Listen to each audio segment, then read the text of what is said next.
Arif and Naeem were inseparable, the kind of friends who grew up daring each other to conquer every fear. So when whispers started circulating about an old abandoned house on the edge of their town, they just laughed it off. The stories were wild people claimed it was haunted, that you could hear screams echoing through the night and see shadows dancing in the windows without a single light on it. To them, it was just another tall tale, another challenge waiting to be met. One moonless night, armed with nothing but a single powerful flashlight and their smartphones, they set out to debunk the rumors once and for all. The house stood silhouetted against the dark sky, crooked and menacing. Its windows were like hollow, empty eyes staring out into the darkness. Arif, always the braver of the two, pushed the heavy front door. It groaned open with a deafening creak, a sound that felt like a clear warning to turn back. A blast of cold, stale air rushed out to meet them, carrying the sickeningly sweet smell of rot and damp, decaying wood. "See, it's just an old building," Arif said, his voice a little too loud, a forced smile on his face. Naeem wasn't so sure. Inside, the silence was absolute, broken only by the sound of their own footsteps, which seemed to echo unnaturally in the vast, empty space. The flashlight beam cut through the darkness, revealing walls covered in deep, deliberate scratches, as if something had tried to claw its way out. Even more unsettling were the faded handprints staining the ceiling, scattered in impossible patterns. Suddenly, Naeem's flashlight flickered violently before going out. He shook it, but it was dead. In that moment of near total darkness, they heard it a soft, chilling whisper. It wasn't loud, but it was unmistakable, and it spoke both of their names. Naeem froze, his blood running cold. Did you hear that?" he stammered. Arif, his bravado finally cracking, could only nod, his eyes wide with fear. The whisper came again, closer this time, a dry, rasping sound that seemed to slither through the air. It was followed by the slow, rhythmic sound of dragging footsteps from the floor above. Every instinct screamed at them to run, to get out of that house and never look back. But a morbid curiosity, the same one that brought them here, pushed them forward. Against all reason, they began to climb the creaking, unstable staircase. Each step groaned under their weight, protesting their intrusion. At the top of the stairs, a long, dark hallway stretched before them.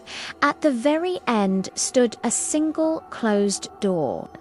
A faint, eerie light seeped from underneath the crack, even though there were no lights on anywhere in the house.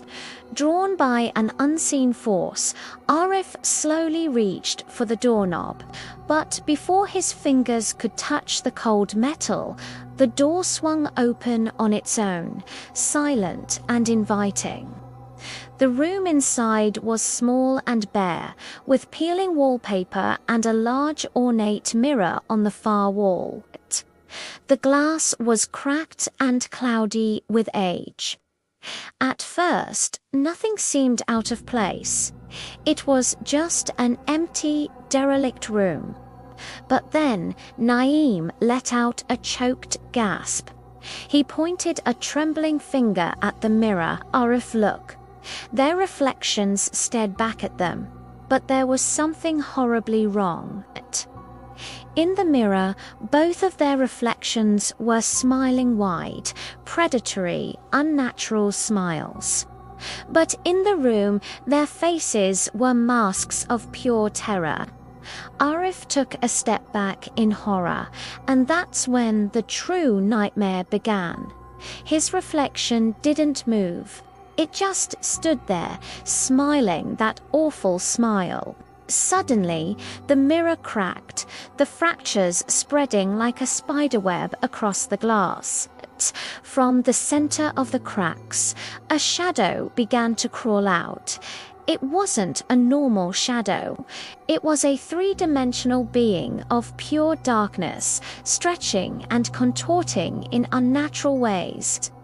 Its face was a swirling vortex, shifting between faces they knew and faces from their deepest nightmares. The door slammed shut, plunging them into absolute darkness. Naeem screamed as something cold and impossibly strong grabbed his ankle, yanking him across the dusty floor. "Arif, help me," he cried out.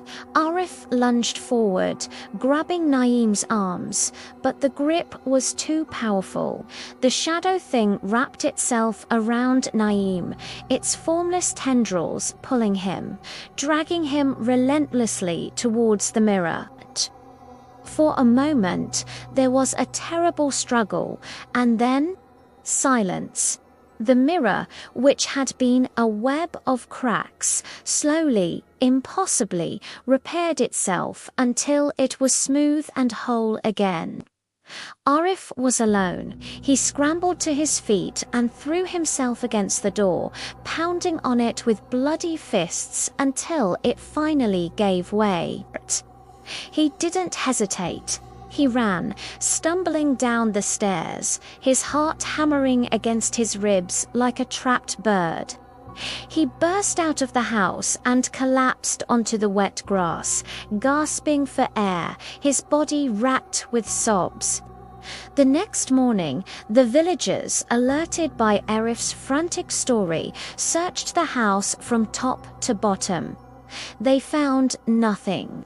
No scratches, no broken flashlight, and no sign of Naeem. He had simply vanished. The only thing they found was a single strange detail. In the dusty mirror of that small upstairs room, there was a new reflection. A boy standing all alone, and he was smiling.